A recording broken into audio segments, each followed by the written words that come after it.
उज्ज्वला महादेव थिटे. मी मोहोळमधील अनगर नगर पंचायत निवडणूक लागलेली आहे. मी तिथे इलेक्शनचा फॉर्म भरणार आहे.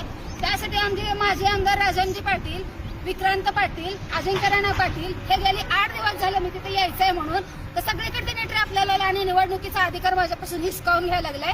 आज मायबाप माझ्या मोहोळच्या जनतेला, सोलापूरच्या जनतेला आणि महाराष्ट्रातील जनतेला मला सांगायचंय, लोकशाही पद्धतीने मी निवडणूक लढवू शकत नाही का? आज न्यायमूर्ती असलेले सरन्यायाधीश भूषण गवई साहेब, देवेंद्र उपाध्याय साहेब, आज शरद पवार चंद्रजी साहेब, सगळ्यांनी तुम्ही बघा की महिलेला अधिकार कसा हिसकावून घेतला जात आहे. तुमची बिनविरोध होऊ द्यायची नाही त्यांना वाटायला लागले. मला अधिकार आहे का नाही ती जनता ठरवेल ना बिनविरोध करायचं का नाही. अर्ज सुद्धा भरू देणार. यावलीच्या कॉर्नरला हजारो माणसं उभा केलेले आहेत, हिवऱ्याच्या कॉर्नरला, देवणीच्या कॉर्नरला. आणि पोलीस प्रशासन काय करताय? 8 दिवस झाले ह्यांना प्रोटेक्शन मागते मी. गृहमंत्री साहेब, इतकी घाण आणि कीड तुम्ही तुमच्या पक्षामध्ये घेतलेली एका महिलेला अधिकार दिले. सगळ्या आज मायबाप जनतेला, भारतातल्या लोकांनी बघावं कसा आमचा निवडणुकीचा अधिकार हिसकावून घेतला जाते. प्रत्येक ठिकाणी आपल्याला 7, 8 गाड्या माझ्या मागे लावलेल्या आहेत आणि ही पोलीस प्रशासन मला अजिबात देत नाही प्रोटेक्शन.